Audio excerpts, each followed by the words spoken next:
Good afternoon. Welcome to this incredibly important panel. It is really about how we can avoid a deep recession and how we can build a recovery and the role of trade and investments in this. We know that during the 3 last decades, we have tripled the global GDP, and trade has been an important factor in this. How will this look moving forward? Can we still rely on trade and investments being part of the solution? Or will we have to rethink globalization and the growth factors? We have an amazing panel to deal with these topics, starting with Dr. Ngozi, the head of WTO. We all know Dr. Ngozi. We have Prime Minister of Belgium, Alexander De Croo. We have also Larry Fink, Chairman and the CEO of BlackRock, largest investment company in the world. And then we have Robert Habeck. We all know also Minister Habeck. He is Minister for, among other things, also trade and economy and energy from Germany. So, Dr. Ngozi, we have all seen now numbers coming out that maybe 1/3 of the world will be in recession this year. We also know that many leaders are thinking through now, how could the growth agenda look? Because it's not a priori given that there will be a recession. It could also be a very shallow one. We can also avoid it. So we are all thinking, how to create growth?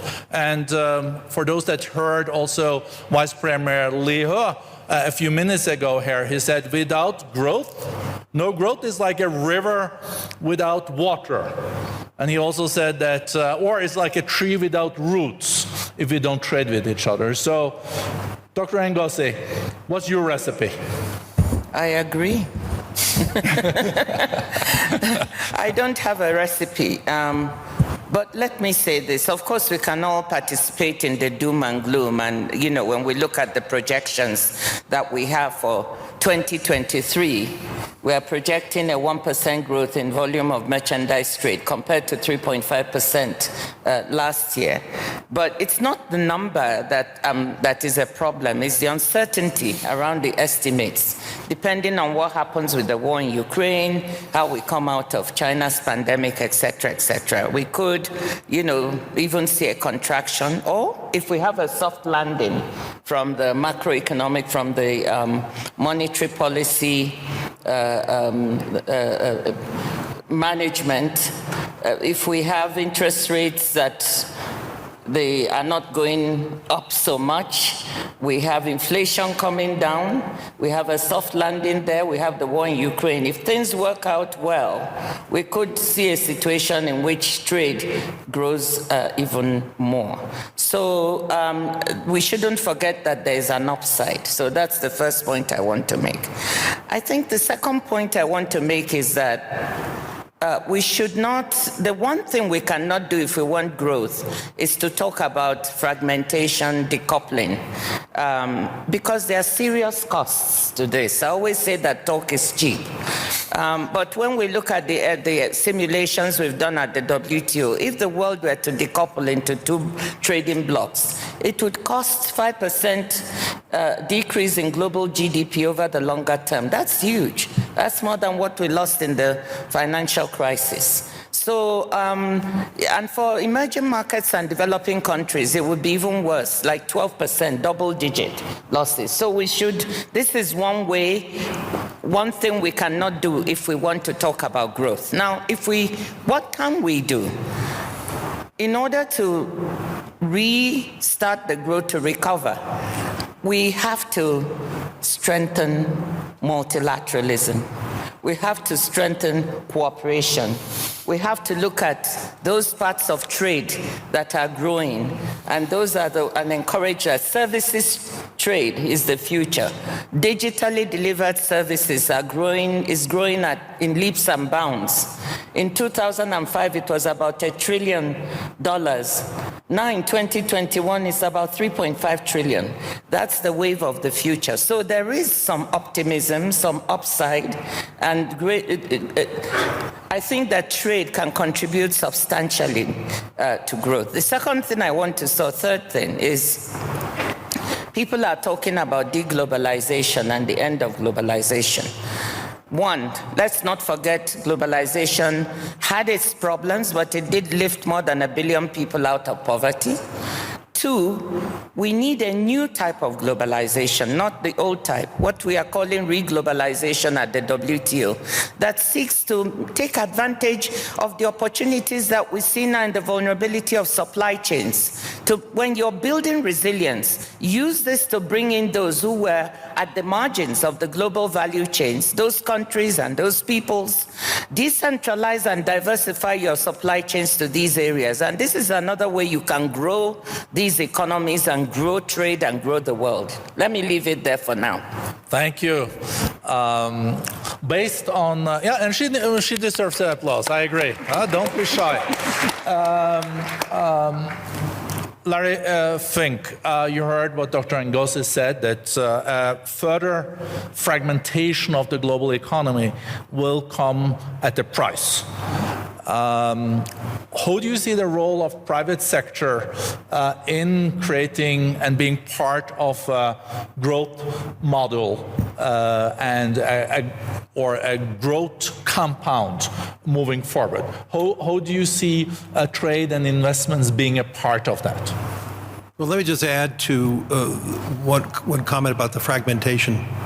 Fragmentation is also occurring because now we are hearing in every country the concept of national security.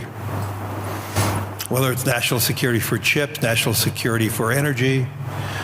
I mean, that phrase is being used repeatedly, obviously for reasons that, for the war in Ukraine. But fragmentation is one of the causes of inflation.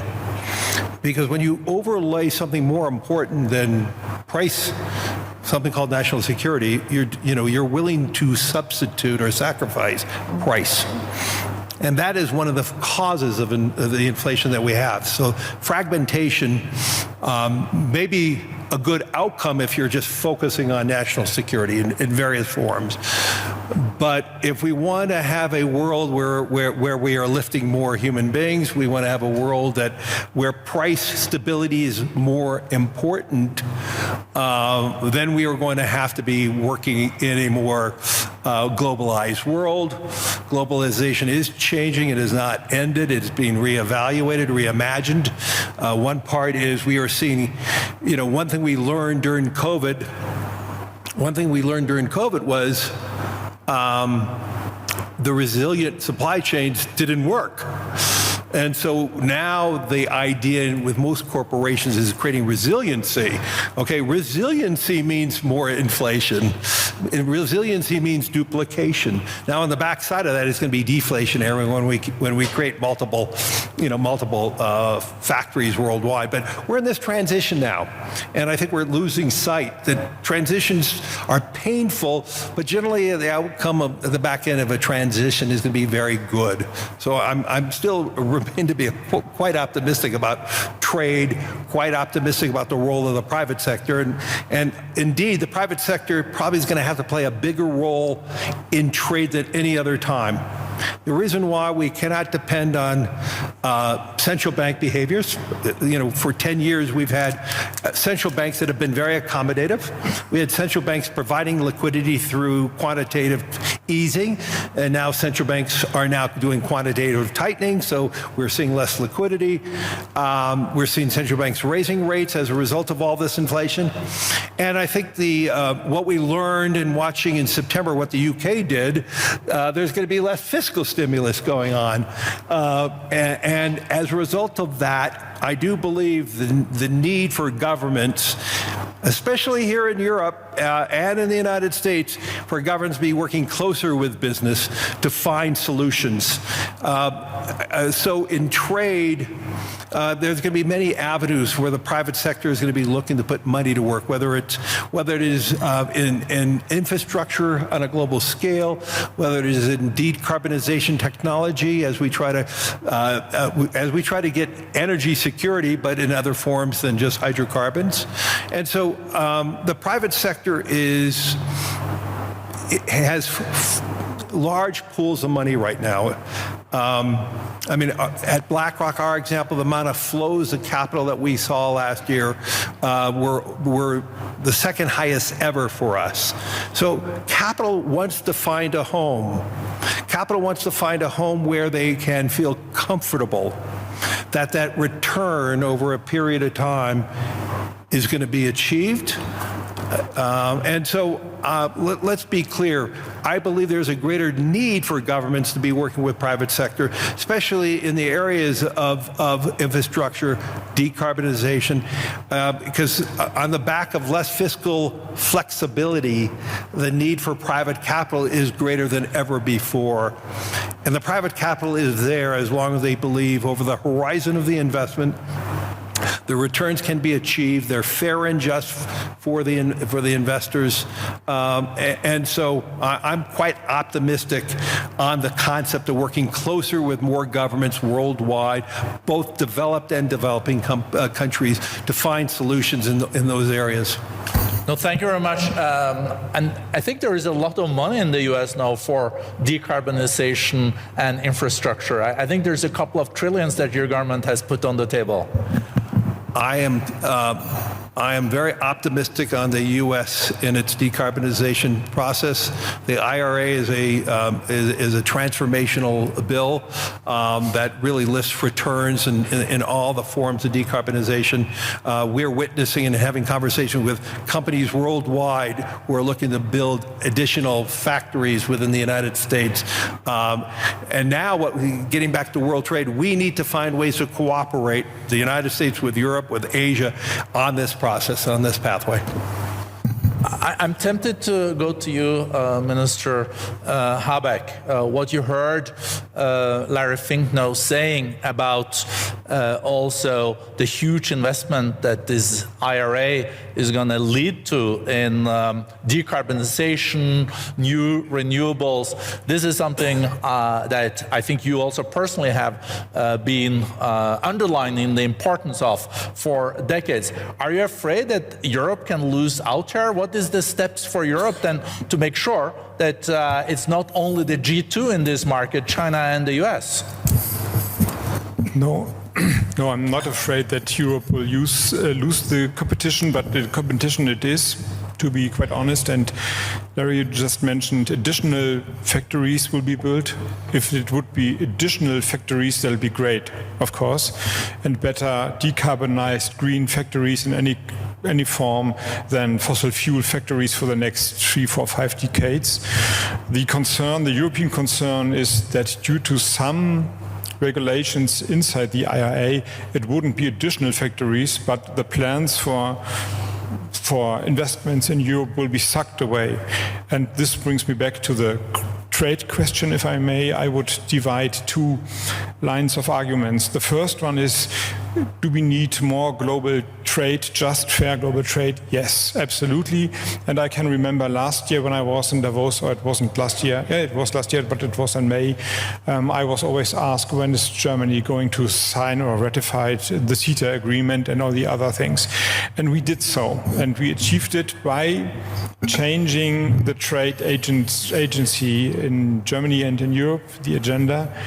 And we do now include climate issues and social issues in our view on trade. So the old world, if I can say so, was free trade is super.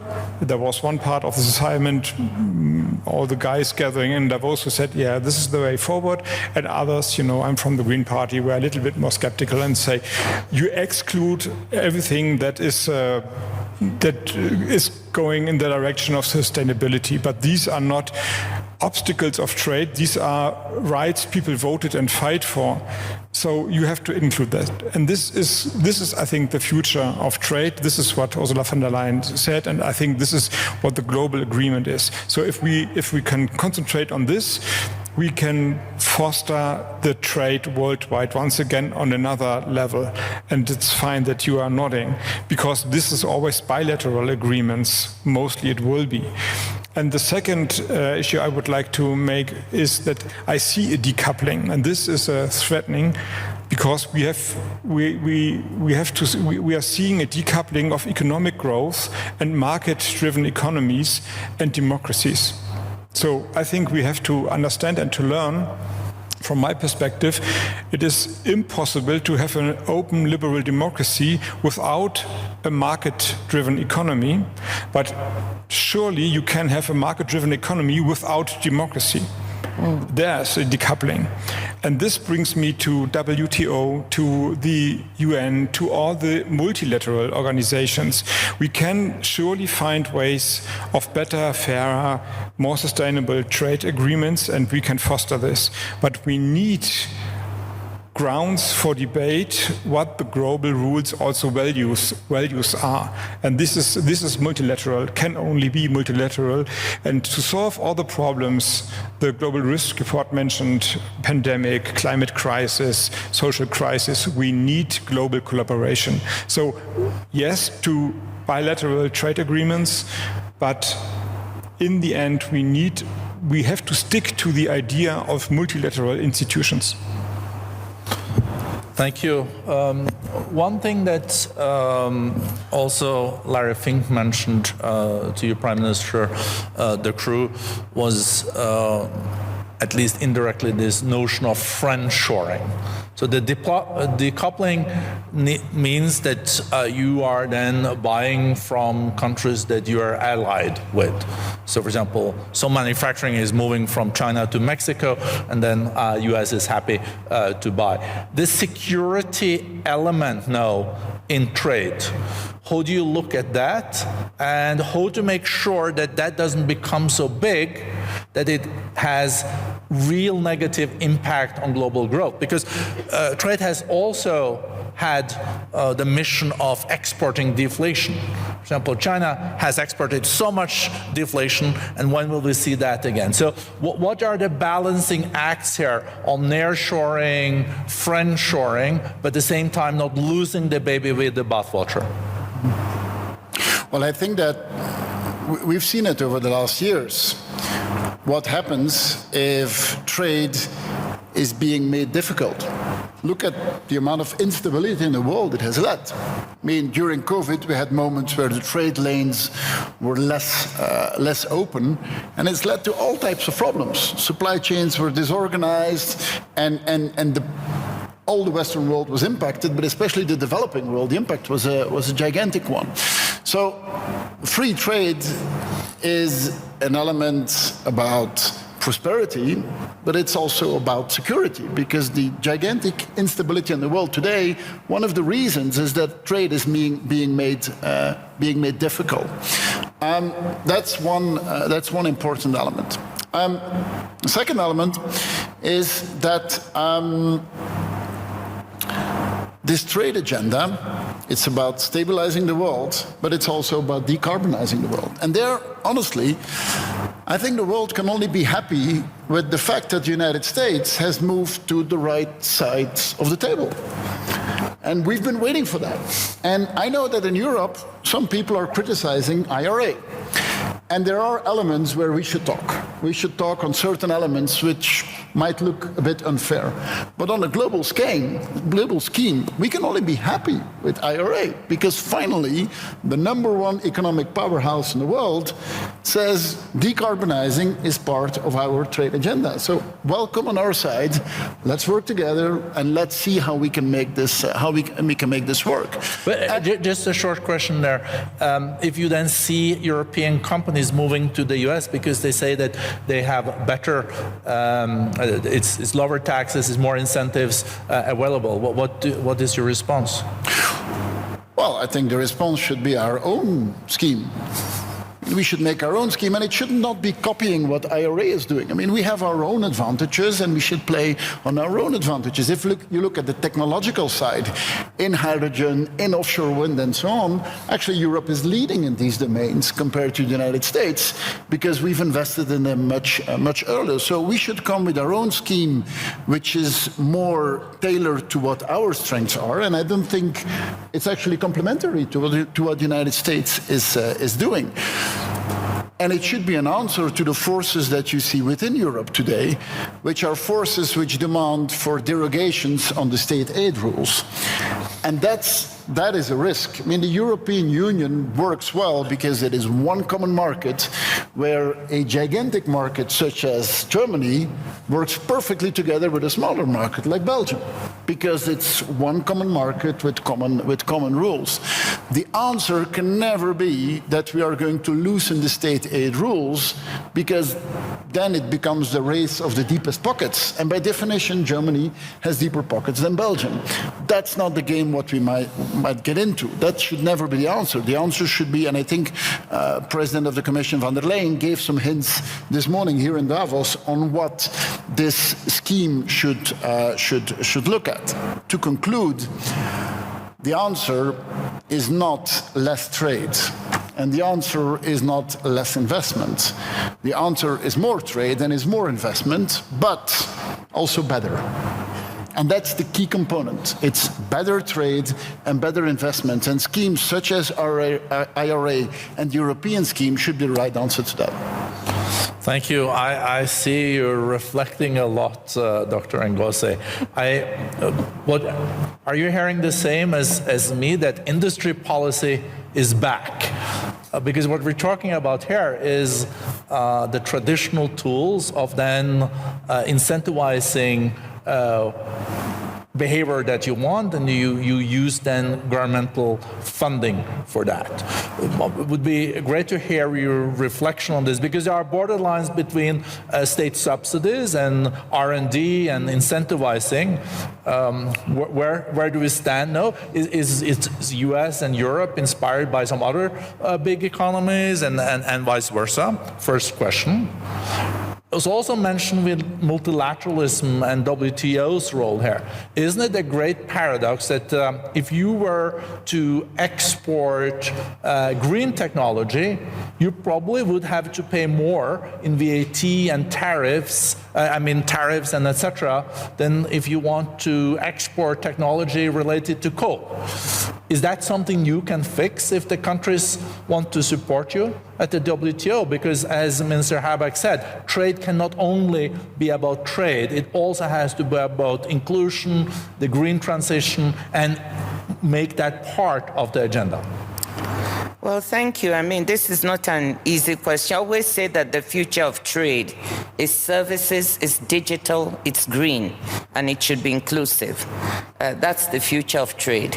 So if the future of trade is green, you can only, you have to, when countries or members take steps to try to see how to decarbonize, to get to net zero by 2050. I think you can only be supportive. All of us are supportive of that objective, and trade should certainly be part of it. I think that the challenge comes with how, and one has to tread very delicately here. Certainly is the balance that you talked about. What one does not want is, if we are going back to industrial policy, quote unquote, we should not see a race, a subsidization race. So are we there today? Well, we are watching to see if we're there, and hoping that that's not really where we are. So how we manage that? It's very important to give incentives to decarbonize, to work with the private sector, as Larry said, research and innovation, to encourage dissemination of technology all around the world, because we're all in this together. So all that is good. So it's a question of where do the subsidies go? How do they encourage everyone to be part of it? and what's the balance? Because if it's a race, then you know that, of course, emerging markets and developing countries will not be able to compete in such a subsidy race. So I'm hoping that what we are seeing is going to be a balanced and nuanced approach to decarbonizing and not something else. Thank you. I'm looking at you, Larry. Maybe you can comment on what Dr. Ngozi said just about the industry policies and the fine line there. And secondly, if you could also elaborate on the friendshoring piece. How far do you think the US, as the world's largest economy, it's 25% of the global GDP and 5% of the global population still. So it's a very, very important part of our economy. How far will the US go to friendshoring? Is it 10% that of national security? So we can continue to trade for 90% as usual, then I don't think we'll have that much impact. But if we increase that to 30, 40%, then I think we can argue that we're shaving off a lot of growth. Can I also comment on friendshoring after Larry does? Yes, of course. And then the two other gentlemen also want to comment. I'm not sure it's just friendshoring. I think the dynamics of trade is evolving. It's evolving to have your manufacturing closer to your demand. I think that is one of the major components. As you start thinking about more resilient, more redundant supply chains, the time and distance of manufacturing to the destination is now becoming a bigger issue. The dependency on a few ports has proven to be not a good outcome. And so when we think about Mexico specifically, Mexico's advantage is it has lower wages than China. It has an educated workforce. It has a pro-business engagement at the moment. You can transport goods via train into the United States. And so all those elements is not just friendshoring, it is just the dynamism of trade. And I think this is going to occur more and more. Mexico is not going to be the sole beneficiary of that change. I think Eastern Europe is going to be a beneficiary. I think Turkey is going to be a beneficiary. Unquestionably, Indonesia, and Southeast Asia will be beneficiaries of the new design of trade. So I don't look at it as just, I wouldn't even call it friendshoring as much. I mean, I think the resiliency of the United States having two oceans, having two allies, is a strong geopolitical advantage, having Canada and Mexico. So, but I think more of South America can be a beneficiary of this concept, especially Brazil. So I think that's just a natural phenomenon that's occurring, and I don't think we're biasing because we want to have a friend. I think it's always good to have doing your trade with closer allies. So let's be clear. I think that is a good outcome in any circumstances. Look, I think private capital seeks the highest and fairest return. And so, as long as we are living under the laws of the world, the laws of where the money is being created from. I mean, all the money that BlackRock manages, none of it's our money. And so we have to be responsible, and as a fiduciary, making sure if we're investing for a pension fund from Germany or a pension fund from Belgium or a pension from the United States, we have a responsibility of finding the best return that we believe will have the safest and opportunity for that, and that's what we do. We do believe, though, that working alongside with governments on building a more resilient world, it can be a good component and can create the durable and resilient returns that our investors are looking for. But let's be clear, what we are trying to do at BlackRock for our asset owners, it's not philanthropy. what we're trying to do is making sure that as the largest manager of retirement assets in the world, we have an enormous responsibility in making sure those retirement assets are durable and sustains inflation, sustains geopolitical risk, that over a long period of time people can have a retirement that they live in dignity and with safety. Thank you. So we'll go shortly to Dr. Ngozi, then we'll go to Prime Minister De Croo, and then Minister Habeck. We have seen an evolving this with trade. It started after COVID with this this notion of just in time was not sufficient anymore. So we launched, it was launched just in case, and then the friendshoring piece came. And you look very worried, Dr. Ngozi. Huh? Maybe I should smile more.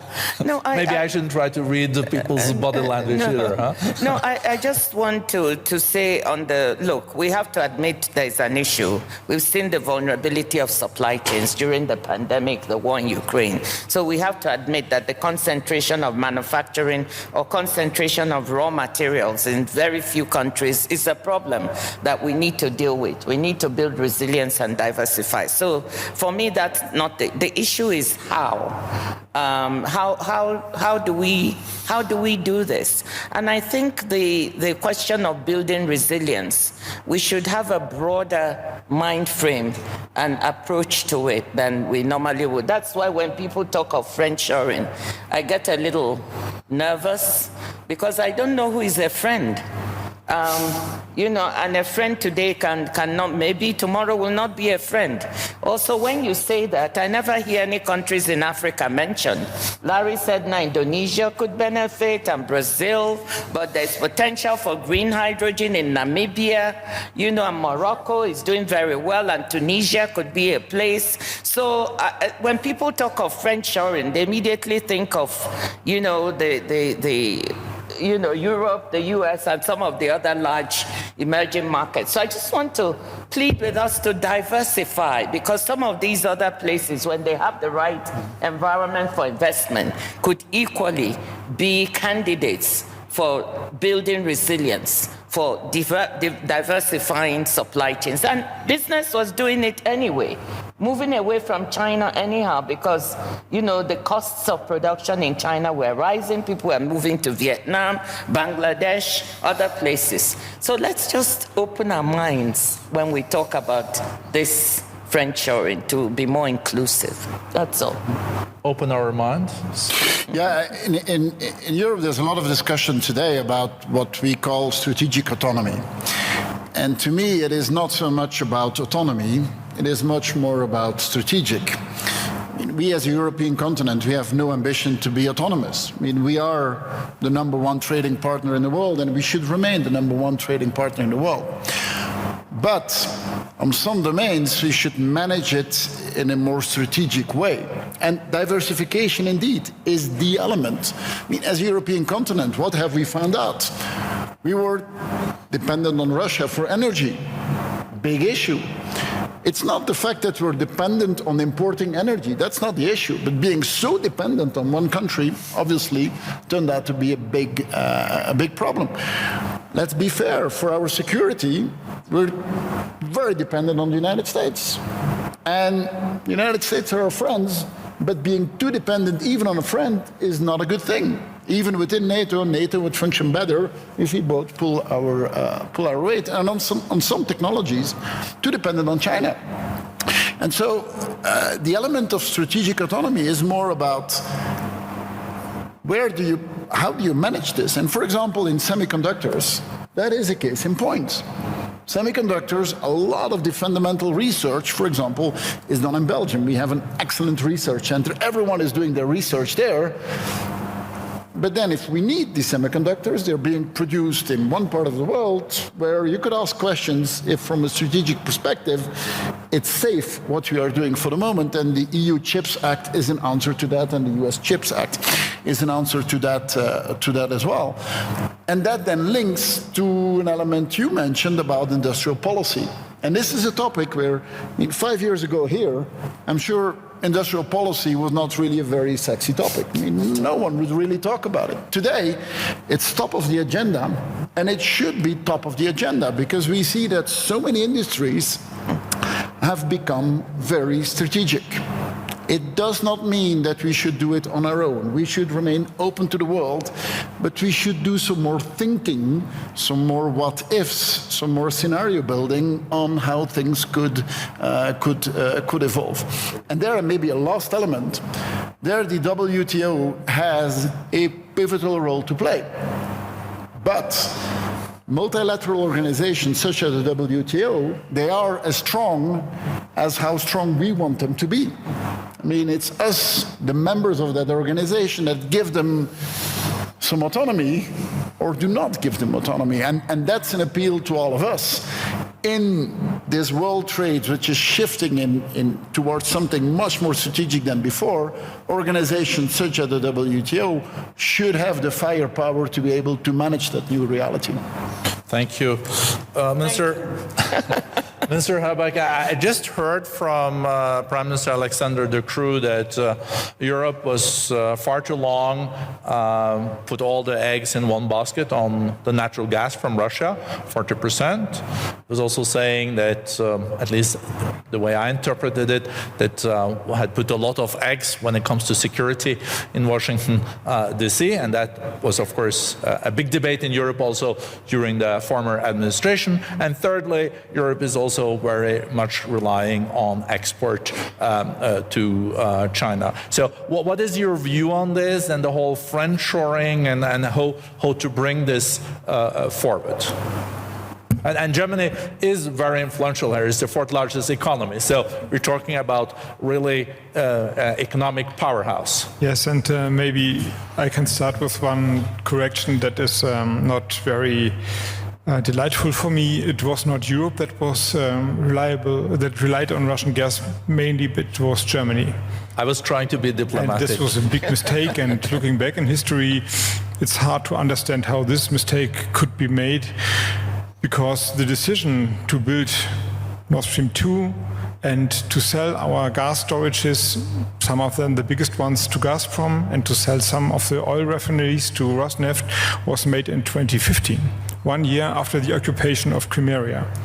So this is astonishing looking backwards, and it was Europe that paid the price for the German dependency of Russian gas, and therefore, of course, an obligation arises that Germany has to contribute to Europe's growth, wealth, and help other countries as well. The good thing is, maybe not the good thing, but one thing is that we have managed to make these crises, and it was a threatening crisis in the last year, manageable in a way. It's not over, of course, but the storages are full. We just discussed it.